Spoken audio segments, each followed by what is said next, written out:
আসসালামু আলাইকুম।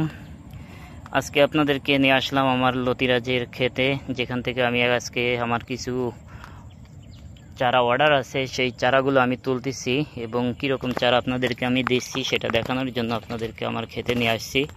এটা হচ্ছে যশোরের লতিরাজ বাড়িওয়ান, যেটা ফলন বিঘায় 8 মণ, যেটা আমরা পেয়ে থাকি এবং এর থেকেও যা আমাদের থেকে যারা ভালো চাষ করে এরা আরও বেশি পায়। আমি 8 মণের কথাই বলছি, কারণ যারা নতুন এরা নিলে হয়তো এরকমই ফলন পাবে।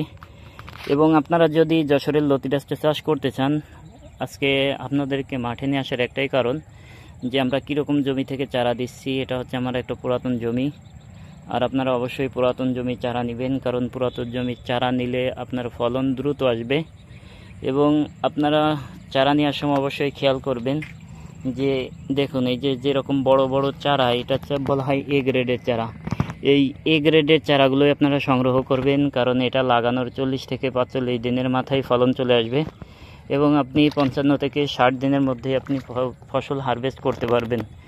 এই জন্য আপনারা খেয়াল রাখবেন যে আপনারা যারা লতি কচু চাষ করতে চান অবশ্যই আপনারা এরকম পুরাতন জমি থেকে চারা সংগ্রহ করবেন। এবং যখনই আপনি পুরাতন জমির চারাটা নিয়ে আপনার জমিতে রোপণ করবেন, আপনার জমিতে নেওয়ার পরে আপনার যখন চারাটা বেঁচে যাবে 40 থেকে 45 দিনের মধ্যে আপনার ফলন চলে আসবে। এই জন্য বলছি যে যারাই চারা সংগ্রহ করুন অবশ্যই পুরাতন জমির চারা নেবেন এবং চারাটার গোড়া যেন মোটা হয় এদিকটা আপনারা খেয়াল রাখবেন, কারণ মোটা গোড়া চারা যখনই আপনি রোপণ করবেন তখনই আপনি আপনার জমি থেকে দ্রুত ফলন চলে আসবে। আর আমাদের এই ফলনটা হচ্ছে বিঘায় 8 মণ।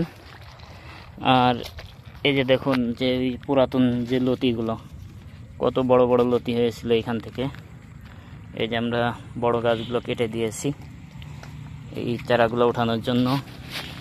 যাদের চারা প্রয়োজন অবশ্যই আমাদের সাথে যোগাযোগ করবেন, আমরা আপনাদেরকে চারা দিতে পারবো এবং আমরা মাত্র 1.5 টাকা পিছে চারা বিক্রয় করছি। যাদের চারা প্রয়োজন অবশ্যই আমাদের সাথে যোগাযোগ করবেন।